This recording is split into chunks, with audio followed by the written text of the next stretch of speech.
Hello guys, welcome back to my channel. तो आज हम क्या करने वाले हैं, आज हम पैटर्न 4 के ऊपर अपना डिस्कशन करने वाले हैं। लास्ट वीडियोस में हमने क्या देखा है इस सीरीज़ में कि हम पैटर्न 1 देख चुके हैं। पैटर्न 1 में कॉलिजन पैटर्न देखा हमने। पैटर्न 2 में हमने क्या देखा, स्लो एंड फास्ट पॉइंटर्स का पैटर्न देखा। और पैटर्न 3 हमने देखा रीड एंड राइट पॉइंटर्स का।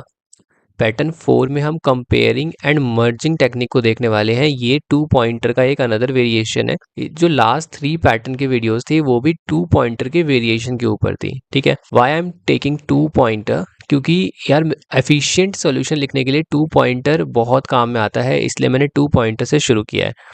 ठीक है, तो इसमें भी हम वैसे ही काफ़ी सारे प्रॉब्लम्स करने वाले हैं। ठीक है, और अपनी इंट्यूशन को बिल्ड करने वाले हैं फॉर दिस पैटर्न ओनली। ठीक है, एक बार हमने इस पैटर्न के लिए अपनी इंट्यूशन बिल्ड कर ली तो हम इस पैटर्न को और भी जगहों पे अप्लाई कर पाएंगे और एक सही डायरेक्शन में प्रॉब्लम को अप्रोच कर पाएंगे। तो इस वीडियो में हम कैसे आगे बढ़ने वाले हैं, सबसे पहले तो मैं आपको पैटर्न के बारे में बताऊंगा। ठीक है, कि ये पैटर्न को आप कैसे आइडेंटिफाई करोगे। देन हम इस पैटर्न के ऊपर टोटल 5 प्रॉब्लम्स देखेंगे। ठीक है, एंड आपको क्या करना है, आपको पहले पैटर्न क्या है अच्छे से समझना है, फिर क्या आप हर एक क्वेश्चन में वो पैटर्न समझ पा रहे हो। जो इन सारे प्रॉब्लम्स में, ये सारे प्रॉब्लम्स में बहुत फिल्टर करके लाया हूँ। ठीक है, तो इन सब में आपको एक जैसी ही चीज देखने को मिलेगी। तो जो हमारा फर्स्ट गोल है वो इन पांचों प्रॉब्लम में एक कॉमन चीज क्या है, व्हाट इज कॉमन, वो पकड़ना है। तो वो ही इस पैटर्न का स्टार्टिंग पॉइंट होगा कि आपको किस टाइप के प्रॉब्लम्स में इस पर्टिकुलर पैटर्न का यूज करना है। ठीक है, एंड सेकेंड चीज कि आप इस पैटर्न को कितना समझ पाते हो, उस चीज के ऊपर आपको ध्यान देना है। कितना समझने से मतलब है कि जब मैंने फर्स्ट प्रॉब्लम में आपको बता दिया कैसे लगेगा, तो क्या सेकेंड प्रॉब्लम में आप खुद से लगा पा रहे हो। Then try for the third problem, try for the fourth problem, and try करो कि फिफ्थ प्रॉब्लम तक आते आते आप ये सारे प्रॉब्लम खुद से सॉल्व करो। है ना, तो एक बार अगर आप खुद से प्रॉब्लम को सॉल्व करने लग जाए तो इंट्यूशन बहुत जल्दी बिल्ड होती है। ठीक है, फिर आप इस चीज़ को भूलोगे नहीं। तो मैं शुरू करता हूँ। इस पैटर्न में क्या है, पहले मैं आपको वो बताता हूँ। इसमें है कंपेयरिंग एंड मर्जिंग। तो इस पैटर्न को यूज़ करने के लिए ज़रूरी है कि हमारे पास कोई भी दो एरेज हो, 2 एरेज, या फिर 2 स्ट्रिंग भी हो सकते हैं। ठीक है, या फिर कोई भी 2 लिंक लिस्ट भी हो सकते हैं। ठीक है, ये मैं आपको पहले ही बता रहा हूँ, क्योंकि इसमें हमें क्या करना है, इसमें हमें कंपेयर करना है। तो अगर आपको 2 एरेज दिए हुए हैं, मैं आपको पहले यहाँ पे बता देता हूँ, 2 एरेज अगर आपको यहाँ पे दिए हुए हैं तो आपको इन दोनों को मर्ज करके एक सिंगल एंटिटी बनानी है। ये आपका पैटर्न है। ठीक है, इस टाइप का अगर आपको कोई भी प्रॉब्लम मिले तो आपको एक बार इस पैटर्न के बारे में ज़रूर सोचना है। ठीक है, आपको एक कंडीशन दी होगी, एक कंडीशन दी होगी कोई सी भी, उस कंडीशन के बेस पे आपको इन दोनों में एलिमेंट्स को कंपेयर करना है और फिर इसको एक सिंगल एंटिटी में कन्वर्ट करना है। ठीक है, एक सिंगल एरे में कन्वर्ट करना है। तो हम आगे बढ़ते हैं इसमें और देखते हैं हमारा जो सबसे फर्स्ट प्रॉब्लम है वो क्या है, मर्ज सॉर्टेड एरे का। तो मर्ज सॉर्टेड एरे में है हमारे पास 2 एरेज, nums1 और nums2। पहले मैं आपको प्रॉब्लम समझा देता हूँ। nums1 और nums2 दोनों ही सॉर्टेड एरेज है, नॉन डिक्रीजिंग ऑर्डर में, मतलब कि ये डिक्रीज कभी नहीं होते, नॉन डिक्रीजिंग है। ठीक है, and 2 integers m and n representing the number of elements in nums1 and nums2। nums2 में, nums1 में m एलिमेंट्स हैं, nums2 में n एलिमेंट्स हैं। हमें nums1 और nums2 को मर्ज करना है, एक सिंगल एरे बनाना है सॉर्टेड नॉन डिक्रीजिंग ऑर्डर की। ठीक है, तो जो फाइनल सॉर्टेड एरे होगी वो मतलब रिटर्न नहीं करना आपको। जैसे यहाँ पे क्या है मैं आपको बताता हूँ, nums1 जो दे रखा है, nums1 वो यहाँ पे है 1 2 3 0 0 एंड 0। और जो nums2 आपको दे रखा है वो है 2 5 एंड 6, राइट। तो यहाँ पे आपको m की वैल्यू क्या दी है, m3। तो मतलब nums1 में 3 एलिमेंट्स है। तो हाँ देखो, ये 3 एलिमेंट्स हैं, 0 कोई एलिमेंट नहीं है, 0 को आपको कंसिडर नहीं करना है, 0 को आप एज ए डैश मान सकते हो। ठीक है, और nums2 में 3 एलिमेंट्स है। ठीक है, अब ये m जो है अगेन nums1 का साइज नहीं है, बट जो n है वो nums2 का साइज है। तो यहाँ पे एक चीज क्लियरली मेंशन है कि आपको कोई नया एरे ना तो बनाना है ना तो रिटर्न करना है, आपको nums1 को मॉडिफाई करना है। देखो nums1 का जो साइज है ना वो m प्लस n है। ठीक है, जिससे कि ये n वाला जो एरे है, nums2 वाला एरे है, कंप्लीटली इसके अंदर आ सकता है। समझ रहे हो मेरी बात? तो जब आप इसके एलिमेंट्स को इसके अंदर डाल दोगे तो जो फाइनल हमारा एरे मिलेगा वो क्या मिलेगा, वो नॉन डिक्रीजिंग और सॉर्टेड ऑर्डर में मिलना चाहिए। तो 1 2 2 3 5 एंड 6, देखो ये सारे पोजीशंस भी फिल हो गए, है ना। तो ऐसे हमें ये वाली एरे को रिटर्न करना है। अब एक बार मैं इसके कंस्ट्रेंट देख लेता हूँ। कंस्ट्रेंट क्या है, nums1 डॉट लेंथ कितना हो सकता है भाई, m प्लस n, ये हमने देख लिया। nums2 की लेंथ n होगी, और m और n कितने साइज के हो सकते हैं, m और n 0 से 200 साइज तक के हो सकते हैं, और m और n को अगर आप प्लस भी कर दो तब भी ये 200 से ज़्यादा एक्सीड नहीं करेंगे, ठीक है।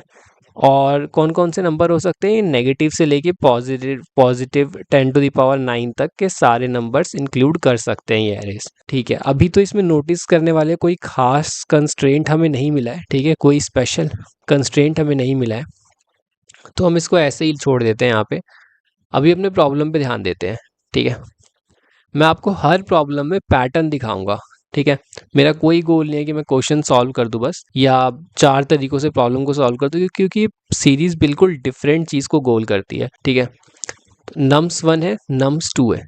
अब इसको अपने एरिया से, अब देखो इसमें क्या है, इसमें 2 एरेज हैं, हाँ 2 एरेज हैं। क्या दोनों में एक कंडीशन मैंने बोली थी कि कोई एक कंडीशन होगी जिससे कि आप इन दोनों को मर्ज करोगे। हाँ, कंडीशन है कि जो हमारा फाइनल एरे आना चाहिए वो एक नॉन डिक्रीजिंग आना चाहिए, ठीक है, sorted non decreasing, sorted in non decreasing order, right. तो ये आपको परफॉर्म करना है। तो आप कैसे करोगे इसको, with the help of 2 pointers. मैंने बोला ये 2 पॉइंटर्स का ही एक वेरिएशन है, ठीक है। तो एक बार मैं देख लेता हूँ एरे क्या है। एरे है 1 2 3 एंड 2 5 6, राइट। तो देखो 1 2 3 0 0 0, एंड यहाँ पर क्या है, यहाँ पर है 2 5 एंड 6। तो पता है इसमें क्या करेंगे, देखो सबसे पहले तो हमें इन दोनों में कंपेयर करना है। तो एक पॉइंटर आप यहाँ इस एरे पे बनाओगे, एक पॉइंटर आप इस वाले एरे पे बनाओगे, तभी तो हम इनके एलिमेंट्स को कंपेयर कर पाएंगे, राइट। अगर आप एलिमेंट्स नहीं बनाओगे तो कैसे कंपेयर कर पाओगे। तो अगर मैं यहाँ पे एक पॉइंटर बनाना चाहता हूँ तो मुझे पॉइंटर कहाँ पे रखना चाहिए, शुरू में रखना चाहिए या एंड में रखना चाहिए, और यहाँ पर कहाँ रखना चाहिए, शुरू में रखना चाहिए या एंड में रखना चाहिए, ठीक है। तो ये सारे प्रॉब्लम के आंसर आपको करने पड़ेंगे। एंड जो सेकंड चीज़ है कि अगर ये दोनों के दोनों सॉर्टेड ना होते तो क्या होता, ठीक है। चलो एक केस लेते हैं कि अगर ये सॉर्टेड नहीं है तो क्या होगा। सॉर्टेड नहीं है तो ये किसी भी ऑर्डर में हो सकते थे, 3 2 1 या 2 1 3, किसी भी ऑर्डर में हो सकते थे, और ये भी किसी भी ऑर्डर में हो सकते थे। तो क्या हम कभी भी इनको लीनियरली चलते हुए कंपेयर कर सकते थे, कभी नहीं कर सकते थे, हमें इनको फिर सॉर्ट करना पड़ता। दैट्स वाई यहाँ पे हमें पहले से ही सॉर्टेड ऑर्डर में चीज़ें दे रखी हैं। अब सॉर्टेड का फ़ायदा क्या हुआ वो देखो, कि हम इजीली कंपेयर कर पाएंगे, ठीक है। यहाँ पे हमें एंड से शुरू करना पड़ेगा, यहाँ से एंड से क्यों करना पड़ेगा, बिकॉज हम एंड से फिल करना शुरू करेंगे। अगर आप शुरू से शुरू करते हो, ठीक है, अगर आप शुरू से शुरू करते हो, ठीक है, दोनों से करके देख लेते हैं, पहले शुरू से शुरू करके देखते हैं, ठीक है। एक पॉइंटर हमने यहाँ पे बिठाया, एक पॉइंटर हमने यहाँ पे बिठाया, और राइट करने वाला पॉइंटर कहाँ पे बिठाए, राइट करने वाला पॉइंटर हम यहाँ पे बिठाते हैं, जो कि एक्चुअल मॉडिफिकेशन करेगा, ठीक है। तो यहाँ पर आपने कंपेयर किया 1 और 2 को, तो आपको दिखा 2 बड़ा है 1 छोटा है। तो यहाँ पर बताओ आप किसको बिठाओगे, यहाँ पर आप 2 को बिठाओगे, राइट, क्योंकि आप पीछे से फिल कर रहे हो, है ना, आप पीछे से फिल करना शुरू कर रहे हो, इसलिए आप यहाँ पे 2 को बिठाओगे, है ना। जो बड़ा होगा उसको आप यहाँ बिठाओगे और फिर पॉइंटर आगे आ जाएगा। तो क्या ये इस बात की श्योरिटी दे रहा है, क्या ये इस बात की श्योरिटी दे रहा है कि मैंने यहाँ पे 2 को सही बिठा दिया, बिल्कुल नहीं दे रहा है ना, क्योंकि यहाँ पे सबसे बड़ा नंबर आना चाहिए था, भाई जब ये एरे बनेगा, पूरा पूरा बन जाएगा, ये दोनों के दोनों मर्ज हो जाएंगे, तो लास्ट में तो वही एलिमेंट आना चाहिए जो इन दोनों ही एरेज में सबसे बड़ा एलिमेंट हो। तो क्या हमने पहले पोजीशन से डिसाइड कर लिया कि वो सबसे बड़ा एलिमेंट ही आएगा जो इन दोनों में से बड़ा होगा? बिल्कुल डिसाइड नहीं कर सकते। ये नॉन डिक्रीजिंग ऑर्डर में है, मतलब कि हमें आगे जाते हुए बड़े नंबर्स मिलेंगे, और जब बड़े नंबर का कंपैरिजन होगा तो हमें यहाँ पे मॉडिफाई करने का मौका ही नहीं मिलेगा। ठीक है, तो ये अप्रोच तो देखो गलत हो गई। मैंने इसे करके इसलिए दिखाया क्योंकि मुझे ये दिखाना है वो गलत क्यों है। ठीक है, आप पैटर्न पकड़ लोगे, लेकिन आपको उसके बाद अपना दिमाग खुद ही यूज़ करना होगा कि आपको पॉइंटर कहाँ पे बिठाने हैं। भाई आगे से पॉइंटर चलाना है या पीछे से चलाना है, कंडीशन के बेस पे आपको सारी चीज़ें डिसाइड करनी है। ठीक है, तो वापस से हम शुरू में आ गए। तो एक बात तो फिक्स है, तो अब आप बोलोगे कि ठीक है आगे से चलाना शुरू करते हैं, आगे से ही शुरू करते हैं, बट हम क्या करेंगे, हम यहाँ से राइट करना शुरू करेंगे, क्योंकि भाई आगे सबसे छोटे वाले होंगे और जो सबसे छोटा होगा उसको आगे हम राइट कर देंगे। बिल्कुल सही, चलो ये करके देख लेते हैं। 1 और 2, छोटा कौन है? 1 छोटा है, तो हमने 1 को 1 की जगह पे रहने दिया। चलो इस पॉइंटर को भी आगे बढ़ा दिया, ये राइट करने वाला पॉइंटर है जिसने 1 को यहाँ पे राइट कर दिया। तो अगेन वही क्वेश्चन, क्या इस बात की गारंटी है कि जो सबसे पहले आया वो सबसे छोटा था? हाँ, इस बात की गारंटी है, क्योंकि भाई सबसे आगे वालों को कंपेयर कर रहे हो, तो सबसे आगे वाले तो सबसे छोटे ही होंगे। ये एरे सॉर्टेड है, ये एरे सॉर्टेड है, तो है ना, यही हमें सॉर्टेड का यहाँ पे एडवांटेज मिल रहा है। उसके बाद 2 और 2 आ गए, तो बिल्कुल सही, चलो 2 को बैठे रहने दो। अब 2 और 3 आ गए, ठीक है, ध्यान से देखना, 2 और 3 आ गए। यार इसको भी इंक्रीज करना पड़ेगा, है ना।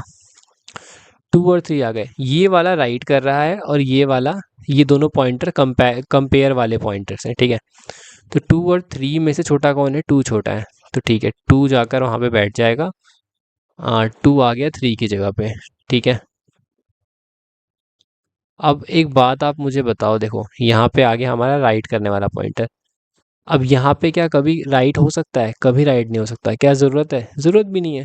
ठीक है, बट जो आपने वहाँ से 3 को हटाया और 2 को बिठाया, तो ये 3 आपको कहाँ मिलेगा अब? ये 3 तो लॉस्ट हो गया ना, 3 की वैल्यू लॉस्ट हो गई है, इस बात को समझो। 3 ओवर राइट हो चुका, तो ओवर राइट हमें नहीं करना था भाई, ये एक्चुअल नंबर था, आपने इसको ओवर राइट कर दिया, ये मे बी बाद में यूज़ आ सकता था, अब वो मिलेगा ही नहीं हमें। तो ये अप्रोच भी फेल होती है इसलिए।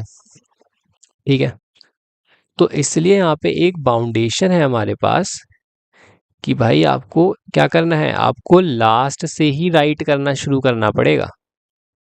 लिखना तो आपको राइट से ही पड़ेगा, क्योंकि ज़ीरो ओवर राइट ही कर सकते हो, बाकी नंबर्स को आप ओवर राइट नहीं कर सकते until आप श्योर ना हो। ठीक है, आपको श्योर होना पड़ेगा। तो चलो एक बात तो फिक्स हो गई कि राइट करने वाला पॉइंटर यहीं बैठेगा। अब आगे से, अब राइट वो केस हमने सबसे पहले देख लिया था कि यहाँ पे बैठा है, और आगे से हम राइट रीड कर रहे हैं, आगे से हम देख रहे हैं, उसको कंपेयर आगे से कर रहे हैं, तो कोई फ़ायदा नहीं है। अब बहुत कॉमन सेंस लगा के देखते हैं, अगर आपको यहाँ से अगर आप मॉडिफाई करना चाहते हो, सबसे पहले इस ज़ीरो को आप चेंज करना चाहते हो, तो यहाँ पर सबसे बड़ा नंबर बैठेगा, और अगर यहाँ पे सबसे बड़ा नंबर बैठेगा तो इन दोनों में पहले कंपेयर करना चाहिए, लास्ट वालों में, क्योंकि ये सॉर्टेड है ना। तो 3 और 6 कौन सा बड़ा है? 6 बड़ा है, तो चलो यहाँ पे 6 को बिठा दो। जैसे 6 बैठा, ये पॉइंटर आगे आ गया कि अब मुझे यहाँ पे किसी को बिठाना है, और 6 बैठ गया ना, तो अब इसकी बारी आ गई। तो 3 और 5 कौन सा बड़ा है? 5 बड़ा है, तो भाई 5 यहाँ पे बैठ गया। ठीक है, और ये पॉइंटर यहाँ पे आए कि यहाँ पे मुझे अब किसी को बिठाना है। ठीक है, 2 और 3 कौन सा बड़ा है? 3 बड़ा है, तो ठीक है 3 वाला पॉइंटर आगे चला गया और यहाँ पे आके 3 बैठ गया। फिर उसके बाद ये पॉइंटर यहाँ पे आए कि मुझे यहाँ पे किसी को बिठाना है। अब ध्यान से देखो, वैल्यू ओवर राइट नहीं हुई है 3 की, अभी तक सिर्फ 0 ओवर राइट हुए हैं। उसके बाद 2 और 2 को कंपेयर करो, 2 और 2 कंपेयर किया तो 2 ही मिला। ठीक है, तो बताओ इसको हटाओगे या इसको हटाओगे? किसी को भी हटा सकते हो, this is completely your choice. ठीक है, तो मान लो मैंने इसको हटा दिया। ठीक है, इसको हटा दिया तो यहाँ पे आ गया 2। ठीक है, और फिर ये यहाँ पे आ गया राइट, बिल्कुल सही, अभी भी कोई प्रॉब्लम नहीं है। बट एक चीज़ देखो, अब ये ख़त्म हो गया, ये वाला एरे हो गया ख़त्म, है ना। इसका पॉइंटर तो इधर आ गया -1 पे, ये 0th वाला इंडेक्स था, -1 पे पॉइंट कर रहा है, तो ये एरे ख़त्म हो गया। अच्छा एक बात बताओ, ये एरे अगर ख़त्म हो गया तो क्या मुझे फर्दर कंपैरिजन करने की कोई भी नीड है? यार कोई नीड नहीं है, क्योंकि इसके लेफ्ट वाले जो एरे है वो ऑलरेडी सॉर्टेड है, वो ऑलरेडी सॉर्टेड है ना, तो ये सॉर्टेड है और यहाँ पर हम सॉर्टेड ही बिठा रहे हैं कंपेयर करके, तो फाइनल हमें क्या मिला 1 2 2 3 5 6, जो हमने देखा था वही मिला हमें, है ना, ये वाला एरे। तो आपको समझ में आया होगा कि व्हाट आई एम सेइंग, कि आप पैटर्न पकड़ लो ठीक है, but that is not easy कि आप पॉइंटर्स को सही जगह पे प्लेस करो, है ना। मतलब ठीक है आप प्रैक्टिस के साथ इसको कर लोगे, बट आपको उस टाइम पे इतना सोचने का टाइम नहीं मिलेगा, ठीक है। तो आपको बहुत शार्प तरीके से इस चीज़ को हैंडल करना है ना। एक लास्ट बार और बता देता हूँ, आपको सबसे पहले राइट करना था भाई कि मैं बदलूँ कहाँ से, आगे से बदलना शुरू करूँ या पीछे से बदलना शुरू करूँ। तो द रीज़न इज़ कि आपको यहाँ पीछे से मॉडिफाई करना शुरू करना है, ओवरराइड करना शुरू करना है वैल्यूज़ को, बिकॉज पीछे ज़ीरो बैठे हुए हैं। ये वैल्यूज़ एक बार मॉडिफाई हो गई तो वापस हमें नहीं मिलेगी। अब सेकंड बात कि पॉइंटर्स कहाँ रखें, पॉइंटर्स आगे से चलाएं या फिर पीछे से चलाएं। तो इसमें भी बहुत कॉमन सेंस वाली बात है कि भाई अगर आपको लास्ट में सबसे पहले बिठाना है नंबर को, तो आपको डिसेंडिंग ऑर्डर में चलना पड़ेगा, मतलब कि डिक्रीजिंग ऑर्डर में सबसे पहले बड़े वालों को कंपेयर करके वहाँ पे बिठाओगे, और वही हमने किया और हम अपने फाइनल आंसर तक पहुँच गए, ठीक है। तो आपको समझ में आया इसमें हमें टोटल कितने पॉइंटर्स की ज़रूरत पड़ी, हमें टोटल 3 पॉइंटर्स की ज़रूरत पड़ी है। हर एक पॉइंटर का काम आपको पता होगा, 2 पॉइंटर्स कंपैरिजन वाले पॉइंटर हैं और एक पॉइंटर दोनों एरे को मर्ज कर रहा है, ठीक है। तो सेम टाइप का पैटर्न अब मैं इस प्रॉब्लम में, देखो यार ऑल्दो ये प्रॉब्लम बहुत ईजी है, ठीक है, यहाँ पे ईजी मार्क्ड है, तो ये प्रॉब्लम बहुत ही ईजिली हो जाएगा, बट ये जो हम कर रहे हैं ना, ये प्रॉब्लम जो हम अभी ऐसे कर रहे हैं, ठीक है, ये इटसेल्फ जो टाइम कॉम्प्लेक्सिटी में हम कर रहे हैं n+m की टाइम कॉम्प्लेक्सिटी में कर रहे हैं, ठीक है। तो हम इससे ज़्यादा की भी टाइम कॉम्प्लेक्सिटी ले सकते हैं बहुत ईजिली इस प्रॉब्लम में, ठीक है, और ये बहुत ईजिली हो जाएगा। But why I am investing so much time in this problem, क्योंकि ये प्रॉब्लम बेसिक है, ठीक है। बाद में जो प्रॉब्लम्स आएंगे वो इसी के ऊपर बेस्ड होंगे, इसी पैटर्न के ऊपर बेस्ड होंगे, तो आपको इस पैटर्न को पहले ही प्रॉब्लम में स्ट्रॉन्ग कर लेना है, ठीक है। तो एक बार मैं और आपको बता देता हूँ, रिकैप कर देता हूँ, ठीक है, क्या पैटर्न है। भाई 2 चीज़ें दी होंगी, ठीक है, और आप क्या करोगे, आपको इन दोनों में कंपेयर करना होगा, एक कंडीशन ज़रूर ज़रूर दी होगी, ठीक है। तो एक पॉइंटर इसको दोगे, एक पॉइंटर इसको दोगे, अगेन ये आपका डिसीजन है कि आपको इसे आगे से पीछे मूव कराना है, पीछे से आगे मूव कराना है, या इसमें क्या करना है, मे बी ये डिफरेंट हो, मे बी ये सेम हो, कुछ भी हो सकता है बेस्ड ऑन द कंडीशन। आपको प्रॉब्लम की रिक्वायरमेंट को समझना पड़ेगा, ठीक है, क्योंकि क्वेश्चन यार ओए में आप ही सॉल्व कर रहे होगे, तो आपको ही रिक्वायरमेंट पता होगी, तो उसके बेस्ड पे बस आपको डिसीजन लेने आना चाहिए, बट आपको पैटर्न्स के बारे में ही नहीं पता होगा तो आप सोच नहीं पाओगे फिर, ठीक है। तो ये चीज़ है। एंड सेकेंड चीज़ जो मुझे इसमें आपको बतानी है वो ये कि ये डिसाइड कर लेने के बाद आपको पता होना चाहिए कि आपको फाइनली इस एरे को क्या करना है, एरे या लिंक लिस्ट या जो भी एंटिटी आपको दे रखी हो, जो भी डेटा स्ट्रक्चर आपको दे रखा हो, आपको उसे मर्ज करना है, और मर्ज करते हुए आपको एक और पॉइंटर की नीड पड़ेगी। अभी तक तो हमने इतना ही सीखा, ठीक है। अब एक बार मैं आपको इसकी एक्चुअल इम्प्लीमेंटेशन दिखा देता हूँ, जिससे कि आपको और ज़्यादा ये समझ में आने लग जाएगी प्रॉब्लम। देखो यहाँ पे हमें दिया हुआ है nums m nums2 n, i हो जाएगा m-1, j हो जाएगा n-1 और p हो जाएगा m+n-1, है ना। यहाँ पे था 1, यहाँ पे था 2, यहाँ पे था 3, 0 0 एंड 0। यहाँ पे क्या था हमारे पास, यहाँ पे 2 5 एंड 6, ठीक है। n क्या था, n हमारे पास 3 था, m हमारे पास 3 था, ठीक है। तो m-1 क्या हो जाएगा, m-1 हो जाएगा 2, मतलब ith पॉइंटर यहाँ पर है, ठीक है। याद कर लो इस बात को, हम हमेशा पहले वाले एरे को, जो हमारा nums1 होगा, पहले वाले एरे को i वाला पॉइंटर देंगे, ठीक है। nums 2 जो होगा उसको जे वाला पॉइंटर देंगे, ठीक है, ताकि आपको फिर बाद में कंफ्यूजन ना हो जब मैं आपको एक चीज़ समझाऊं। तो m-1 और n-1 की जगह पे i और j पॉइंटर पॉइंट कर रहे हैं। इसके बाद p पॉइंटर कहाँ पे पॉइंट करेगा? m plus n-1, m plus n-1 is 3 plus 3 6 and 6 minus 1 is 5। तो इसका सीधा मीनिंग है कि ये यहाँ पे पॉइंट करेगा, ठीक है। तो p यहाँ पे आके बैठ गया।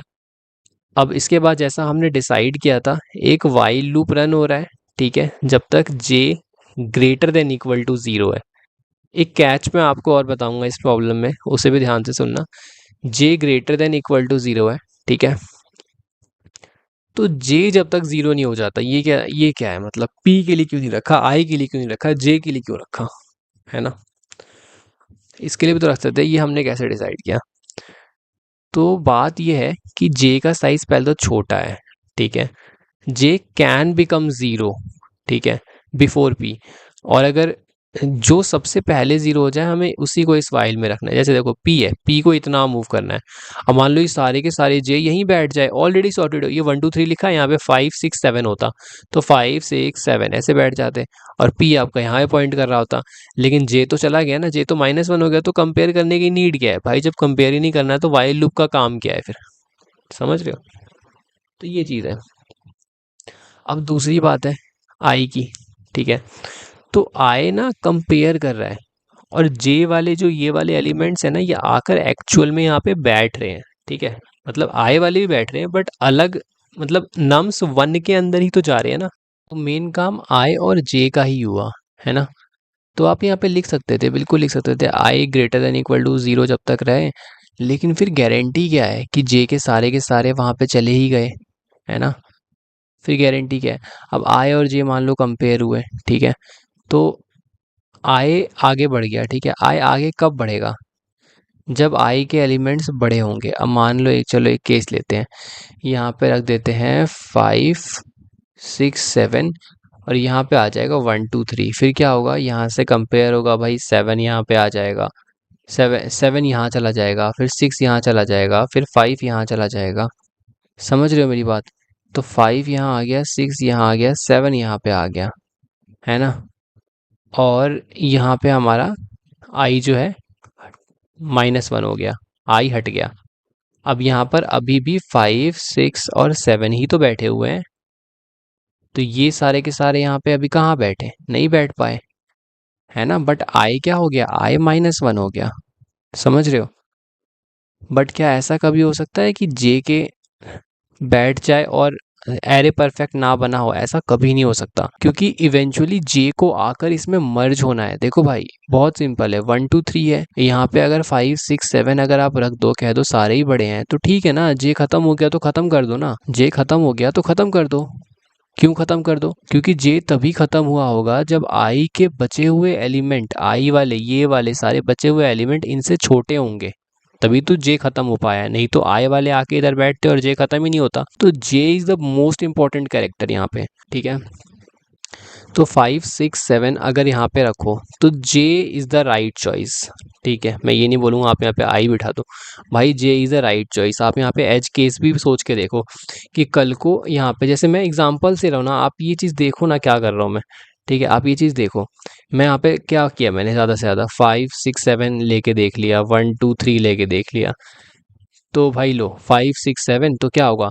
7 और 3 कंपेयर होंगे तो 7 जीत गया। फिर 6 और 3 कंपेयर होंगे, 6 जीत जाएगा। 5 और 3 कंपेयर होंगे, 5 जीत जाएगा। अब यहाँ पे 5 6 7 है, 0 0 0 की जगह, यहाँ पर भी 5 6 7 है, 1 2 3 की जगह। आई एंड हो गया। गलती से भी अगर इस वाइल में आई बैठा होता तो आपका तो लूप खत्म, सब खत्म। तो आपका आंसर क्या? 5 6 7 और 5 6 7 है? नहीं, 5 6 7 5 6 7 नहीं है। ये एरे तो आया ही नहीं ट्रैवर्स होने। अगर ये कह रहा है भाई मैं सबसे छोटा हूँ और आपने यही वैल्यूज़ यहाँ पे उठा के कॉपी कर दी, तो मुझे भी तो यहाँ बिठाओ, है ना। तो दैट्स वाई यहाँ पे जे रखा हुआ है, ठीक है, कि जब तक जे रहेगा तब तक चलेगा। उसके बाद हमने एक आई के ऊपर कंडीशन ली है, जस्ट बिकॉज, क्योंकि ये भी 0 से इधर आ सकता है, ठीक है। तो अब आपको पता ही है यार, नम्स 1 आई बड़ा है तो हमने यहाँ पे डाल दिया इसको, और आई को डिक्रीज कर दिया। और ये बड़ा नहीं होगा तो फिर नम्स 2 जे बड़ा होगा, नहीं तो इक्वल होगा, तो हमने नम्स टू जे को यहाँ पे डाल दिया और जे को पीछे कर दिया। ठीक है, बेसिकली इस पार्ट में और इस पार्ट में कंपैरिजन चल रहा है और यहाँ पे हम फिलिंग कर रहे हैं। और जो एलिमेंट्स यहाँ पर कंपेयर में बड़े निकल रहे हैं आई वाले, उसको यहाँ पे डुप्लीकेट भी कर रहे हैं और फिर बाद में ओवरराइट भी चल रहा है। ठीक है, अब मैं आपको नेक्स्ट प्रॉब्लम दिखाने वाला हूँ। ठीक है, तो वो प्रॉब्लम आप खुद से करने का ट्राई करना। मैं आपको दिखाता हूँ नेक्स्ट प्रॉब्लम क्या है। Next problem is intersection of two arrays. ठीक है, पार्ट टू। अब यहाँ पे क्या है, given two integer arrays nums one nums two, return an array of their intersection. आपको array of intersection of nums one and nums two निकालना है। ठीक है, दो एरे दिए हुए हैं। मान लो नीचे वाला एग्जाम्पल ज़्यादा अच्छा लग रहा है मुझे, इसलिए 4 9 5, और जो सेकेंड एरे है वो है 9 4 9 8 एंड 4। राइट, तो इंटरसेक्शन मीन्स कि आप देखो 4 4, ठीक है, 9 9। अब यहाँ से आगे चलो, 5 है, नहीं है, 8 नहीं, कुछ नहीं है। ठीक है, तो इंटरसेक्शन क्या हुआ, इंटरसेक्शन हुआ 4,9 का, कि भाई इसमें ना ये वाली चीज़ जो है वो कॉमन है, ये पार्ट जो है वो कॉमन है। समझ रहे हो, तो ये इंटरसेक्शन आपको खोजना है। अब जैसे यहाँ पे लिखा भी हुआ है, each element in the result must appear as many times as it shows in both arrays and you may return the result in any order। आप किसी भी ऑर्डर में रिजल्ट को रिटर्न कर सकते हो। ठीक है, अब जैसे यहाँ पे 4 9 है, अगर यहाँ पे जैसे यहाँ पे देखो 1 2 2, तो ये 2 2 आ गया, 2 2 हो गया है ना। तो ऐसे करके चीज़ें चल रही हैं। तो आपको आई थिंक प्रॉब्लम स्टेटमेंट समझ में आ गया होगा कि इंटरसेक्शन निकालना है यार। ठीक है, तो यहाँ पर नम्स वन की लेंथ और नम्स टू की लेंथ 1000 तक दी हुई है, that's why this is a easy problem. और यहाँ पर 1000 तक का नंबर आता है, मतलब वैल्यू दी हुई है, ये वैल्यू है, लेंथ है। ठीक है, तो कंस्ट्रेंट अगेन कुछ स्पेशल नहीं है। ठीक है, बस ये दिखा रहा है कि आप बहुत ब्रूट फोर्स अप्रोच भी इसके अंदर यूज़ कर सकते हो। ठीक है, तो हम इसमें अपने पैटर्न को कैसे यूज़ करेंगे। तो अपने पैटर्न को यूज़ करने के लिए देखो, सबसे पहले दो एरेज दिए हुए हैं। हाँ, दो एरेज दिए हुए हैं, क्या इनके बीच में कुछ कंडीशन दी हुई है। हाँ, इंटरसेक्टिंग कंडीशन दी हुई है, इंटरसेक्टिंग कंडीशन। ठीक है, इंटरसेक्ट करने चाहिए कहीं ना कहीं। चलो ठीक है, तो कैसे करेंगे इस प्रॉब्लम को हम। तो इस प्रॉब्लम करने का एक तरीका तो ये हो सकता है कि अगर यहाँ पे 4 9 और 5 लिखा हुआ है, ठीक है, बहुत डायरेक्ट बता रहा हूँ आपको मैं, इसलिए ताकि आपको पैटर्न समझ में आए, ज़्यादा इधर उधर नहीं लेके जाएंगे। 4 9 5 9 4 9 8 4, जो यहाँ पे है वो यहाँ पे आए, और वो चीज़ हमें एक एरे में रिटर्न करनी है। समझ गए, है ना। तो मतलब जो नहीं आए उसको इग्नोर करना है। ठीक है, बिल्कुल सही है। ठीक है, तो देखो, एक पॉइंटर यहाँ बैठेगा, बहुत सिंपल अप्रोच है। एक पॉइंटर यहाँ पे बैठेगा। अब ये देखो, आए आज जे से पूछेगा, कहेगा कि भाई आप इक्वल हो, ये इक्वल नहीं है, 4 इज नॉट इक्वल टू 9। तो हम क्या कहेंगे भाई कि ठीक है, अगर आप इक्वल नहीं हो तो आगे बढ़ जाओ। लेकिन आगे किसको बढ़ाना है, आई को बढ़ाओगे आगे या जे को बढ़ाओगे, चॉइस करो इन दोनों में से। किस बेसिस पे चॉइस कर सकते हो यार आप। यहाँ पे तो सारी की सारी रैंडम वैल्यूज है, 9 है, 4 है, 8 है, 4 है, 9 है, 5 है। अच्छा, चॉइस किस बेसिस पे होनी चाहिए, ये सोचो। सोचो, जो मैं बोलता हूँ सोचने को वो सोचो। चॉइस किस बेसिस पे होनी चाहिए। अगर मैं कह रहा हूँ ये 4 है, ये 9 है, तो मुझे क्या करना चाहिए भाई। देखो, हमें इक्वल खोजने हैं, तो 4 है। अब यहाँ पे देखो, यहाँ पे 4 है, तो ये तो चलो मुझे अगला नंबर दिख रहा है, इसलिए मैं बोल रहा हूँ कि जे को आगे बढ़ा दो ना और फिर इक्वलिटी मैच कर लो। अब यहाँ पे दो रीज़न हो सकते हैं ये बोलने के, कि आपने यहाँ पे आंसर देखा 4 9 है, तो आपने बोला चलो मुझे 4 4 मैच कराने हैं, तो ये रीज़न तो नहीं चलेगा, है ना। क्योंकि भाई 9 भी तो हो सकता था ना। देखो यहाँ पे लिया 9 4 इज ऑल्सो एक्सेप्टेड, तो ये चल के ये यहाँ पे भी आ सकता, 9 और 4 भी मैच हो रहे हैं, बिल्कुल सही है। ठीक है, कल को यहाँ पे 5 है, तो यहाँ पे 5 हो सकता था 8 की जगह पे, तो 9 और 5 मैच हो जाते। हाँ, बिल्कुल सही। तो there must be some metric, कोई एक मेट्रिक होना चाहिए यार, कुछ एक ऑर्डर होना चाहिए जिस पे हम चीज़ों को आप कंपेयर कर पाए, जिस पे हम चीज़ों को कंपेयर कर पाए। यहाँ पे कंपेयर करने को कुछ मिल नहीं रहा है, ठीक है। जबकि हमें क्या निकालना है, हमें इंटरसेक्शन निकालना है, मतलब जो नंबर इसमें है वही नंबर इसमें भी होने चाहिए। समझ रहे हो? तो क्या करेंगे, तो सबसे पहले हम ऑर्डर में लाएंगे चीज़ों को। चलो इसको ऑर्डर में लाओ। ऑर्डर में कैसे, 4 5 एंड 9 मैंने सॉर्ट कर दिया। फिर उसके बाद क्या होगा, उसके बाद नीचे वाले को सॉर्ट करेंगे तो क्या मिलेगा, 4 4 8 9 एंड 9, ठीक है। मुझे ये मिला। अब इसके बाद क्या होगा, इसके बाद यहाँ पे देखो, यहाँ पे अब आइए, अब ध्यान से देखो, अब आपको पूरी पिक्चर क्लियर हो जाएगी। यहाँ पे जे है, मैं बोलूँगा इक्वल है क्या, हाँ यार इक्वल है, ठीक है ठीक है, दिस आर इंटरसेक्शन, साइड में रख दिया। अब जे यहाँ पे आ गया और आई यहाँ पे आ गया, ठीक है। अब हम क्या कहेंगे कि यार हमें तो इक्वल चाहिए, हमारी नज़रें इक्वल पे होनी चाहिए। 5 और 4 है, तो ये बड़ा, ये 5 तो बड़ा हो गया, 4 छोटा हो गया, इक्वल कोई नहीं है। तो क्या करेंगे, आई को मूव करेंगे या जे को मूव करेंगे, अगेन वही क्वेश्चन, पर इस बार ये क्वेश्चन का आंसर करना बहुत ईजी है, ठीक है। तो 4 जैसे है, अच्छा चलो पहले जे को, पहले आई को आई कर देता हूँ। मान लो अगर आई को आगे किया तो क्या फ़ायदा होगा, तो मुझे 5 से बड़ा नंबर मिलेगा, है ना। तो क्या वो कभी जे के इक्वल होगा, भाई जे वाला तो ऑलरेडी छोटा है। आगे जाओगे, जे वाला आई वाले से ऑलरेडी छोटा है। अब अगर आई वाला आगे चला गया तो ये तो और छोटा हो जाएगा भाई, 5 के बाद 9 आएगा, 9 के बाद मे बी 19 आ जाए, तो इनका कंपैरिजन छोटा ही होता चला जाएगा। तो इफ़ आई वांट कि इन दोनों पॉइंटर्स पे पॉइंट हो रहे नंबर्स इक्वल हों, तो मुझे छोटे वाले को आगे मूव कराना पड़ेगा। तो मैं जे को मूव कराया, मैंने बोला यार 5 और 8 अब भी इक्वल नहीं है, बट हाँ ये वाला अब छोटा हो गया, तो अब इस छोटे वाले को मूव कराएंगे। आई यहाँ पे आ गया, 9 और 8, तो अब 8 छोटा हो गया, तो इस छोटे वाले को मूव कराएंगे। क्योंकि बड़े वाले को मूव कराओगे ना तो और बड़ा मिलेगा, तो पॉइंटर कभी सेम नहीं होंगे, है ना। अब मैंने इस छोटे वाले को मूव कराया, थोड़ा बड़ा मिला, तो थोड़ा बड़ा मिला तो 9 का मिला। अब यहाँ पे 9 का मिला है ना, 9 का नंबर मिला हमें, तो 9 और 9 इक्वल हो गए, तो आई और जे अगेन इक्वल, तो यहाँ पे 9 हो गया, ठीक है। और फिर उसके बाद अब हम दोनों को मूव कराएंगे, जैसे ही हमें सेम मिल जाए दोनों को मूव कराएंगे। तो आपको मुझे एक चीज़ यहाँ पे नोटिस करानी है कि आपने पिछला वाला जो क्वेश्चन देखा उसमें कंडीशंस बिल्कुल डिफरेंट थी, इसमें कंडीशंस बिल्कुल डिफरेंट थी। पॉइंटर्स की पोजीशंस बदल गई, है ना, पॉइंटर्स का बिहेवियर बदल गया, लेकिन दो पॉइंटर्स बनाने हैं अलग अलग एरेज में, ये नहीं बदला। एक कंडीशन ज़रूर होगी, वो नहीं बदला। तो दैट इज़ योर पैटर्न, ठीक है। तो यहाँ पे 4 है, 9 है, दिस इज़ आर इंटरसेक्शन। समझ गए आप, आपको आया होगा समझ में, ठीक है। तो ऐसे प्रॉब्लम की रिक्वायरमेंट के अकॉर्डिंग जब आप step by step move on करते जाओगे, then you will build a approach, ठीक है। फिर आप कोड पे पहुंचोगे, ठीक है।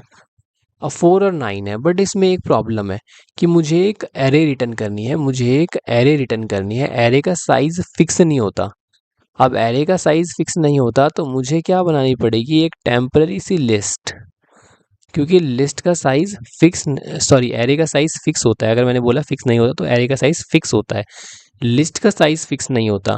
तो हमें नहीं पता ना भाई कितने इंटरसेक्शन वाले नंबर्स मिल जाएंगे, मे बी 2 मिल रहे हैं, कल को 5 मिल जाए, कल को 8 मिल जाए, तो ये सब के सब लिस्ट में आके स्टोर होंगे। और हमें अगर रिटर्न टाइप एरे दिया हुआ है तो हम इसको एरे में कन्वर्ट करके निकालेंगे, ठीक है। तो आई होप आपको पूरी अप्रोच क्लियर हो गई होगी। मेन जो इस प्रॉब्लम में था वो यही था कि आपको ये चीज़ यहाँ पे समझ में आनी चाहिए थी, ठीक है, कि हमने यहाँ पे कैसे अप्रोच किया प्रॉब्लम को। पहले हमने सॉर्ट नहीं किया, when we face the requirement, कि भाई रिक्वायरमेंट है, हम डिसाइड नहीं कर पा रहे कि आई को आगे ले जाएं या जे को आगे ले जाएं। फिर बाद में जब हमने सॉर्ट कर दिया, जब हमने इनको ऑर्डर में ला दिया, तो अब हम डिसीजन ले पा रहे हैं कि हाँ यार आई को अब मूव कराना चाहिए, तो दिस इज़ बेनिफिशियल। और अगर जे को मूव कराऊं तो क्या बेनिफिट होगा, है ना, ये आपको खुद से पूछना है, करके देखना है। तो मैं आपको इसकी भी एक बार इम्प्लीमेंटेशन दिखा देता हूँ, विच इज़ वेरी सिंपल। सबसे पहले यहाँ पे एरे को सॉर्ट कर लिया है, ठीक है। ताकि ये ऑर्डर में आ जाए। फिर i equal to 0 and j equal to 0। Array में जो भी एलिमेंट्स हैं उसमें हमने शुरू में i और j को पुट कर दिया। उसके बाद लूप की कंडीशन बहुत सिंपल है, जब तक i एंड नहीं हो जाता या जब तक j एंड नहीं हो जाता, दोनों में से कोई भी अगर एंड हो जाते हैं तो while लूप ब्रेक हो जाएगा। क्योंकि फिर ये हो गया ना, एक एरे तो पूरा प्रोसेस हो गया, तो अब कंपेयर करने के लिए कुछ बचा ही नहीं हमारे पास, है ना। तो यहाँ पर देखो आप, यहाँ पर हमारे पास nums1 है, nums2 है। nums1 जब बड़ा निकला, और देखो nums1 का पॉइंटर है i, nums2 का पॉइंटर है j। ठीक है, एक एरे में दो पॉइंटर नहीं है, अलग अलग एरे में एक एक पॉइंटर है। ठीक है, तो nums1 i जब बड़ा हो गया nums2 j से, तो क्या होगा बताओ, बड़े वाला चाहिए था या छोटे वाले चाहिए था। तो अगर हम फिर से सोच के देखें, तो मैं बड़े वाले को अगर आगे मूव कराऊं, अगर मैं बड़े वाले को मूव कराऊं तो वो और बड़ा लाएगा, बिकॉज एरे इज सॉर्टेड। और अगर मैं छोटे वाले को आगे मूव कराऊं तो वो अपने से बड़ा लाएगा, जो कैन बी इक्वल, जिसके साथ ये अभी इक्वल नहीं हो पा रहा था, this can be equal to this. ठीक है, जो छोटा वाला होगा उसको आगे बढ़ाएंगे, दिस इज, है ना। तो यहाँ पे j प्लस प्लस हो जाएगा, यहाँ पर i छोटा हो गया तो i प्लस प्लस हो जाएगा। अगर इन दोनों में से कोई भी कंडीशन हिट नहीं होती तो it means both are equal, and if both are equal, then we can simply add them into the list and increase the pointers, right, i plus plus and j plus plus, then we can make a array। ठीक है, answer array, and उसके बाद ये कितने size का, list की size का बना लेंगे। और फिर उसके बाद एक लूप रन करके लिस्ट से सारे के सारे एलिमेंट्स को एक्सट्रैक्ट करके अपने एरे में डाल देंगे, then we will return the array. ठीक है, बहुत सिंपल अप्रोच है, प्रॉब्लम भी इजी था, बट आपको पैटर्न समझना है। ठीक है, ये पैटर्न कई सारे सब प्रॉब्लम्स में भी यूज होता है। ठीक है, that's why it is very important pattern.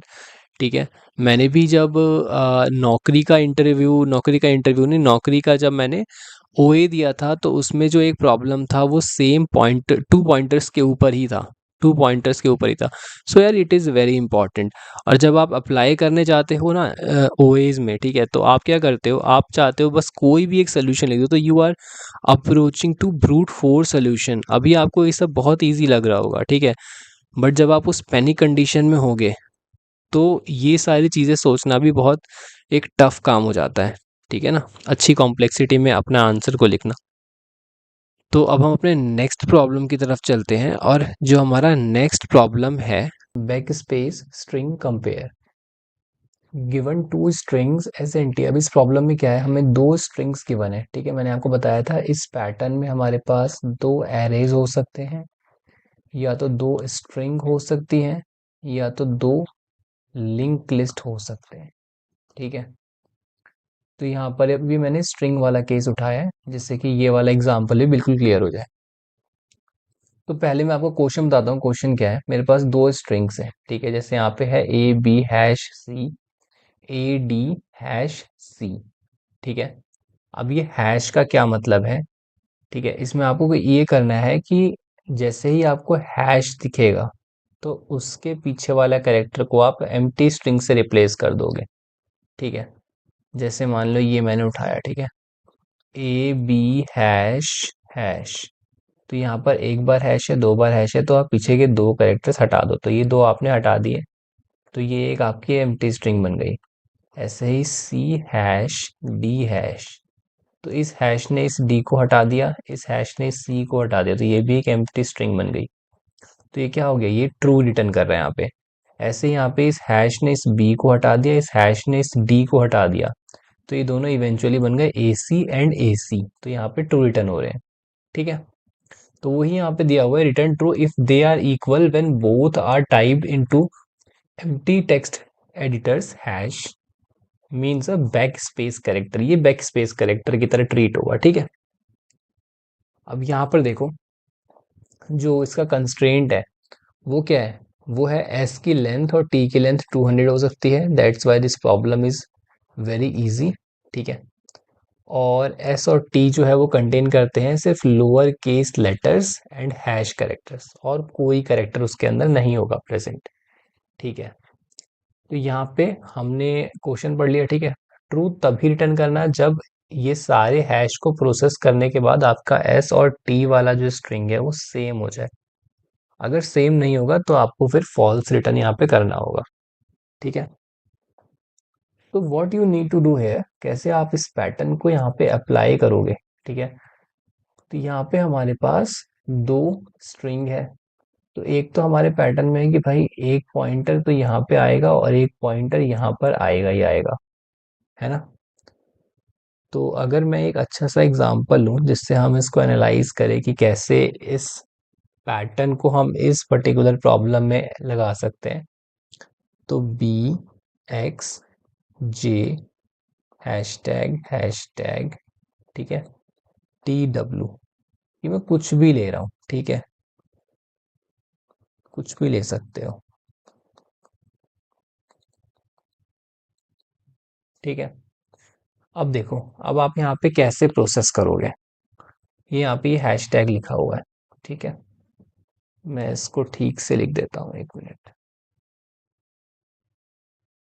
अब आप इसको यहाँ पे कैसे प्रोसेस करोगे बताओ। तो सबसे पहली बात कि आप हैश के लेफ्ट वाला करेक्टर रिमूव कर रहे हो, तो आपको पता होना चाहिए कि हैश आया है तो मुझे लेफ्ट वाला करेक्टर रिमूव करना है। तो आप लेफ्ट टू राइट अपने पॉइंटर को चलाओगे या राइट टू लेफ्ट चलाओगे। भाई अगर आप लेफ्ट टू राइट चलाते हो तो आप इससे होकर हैश पे जाओगे, राइट।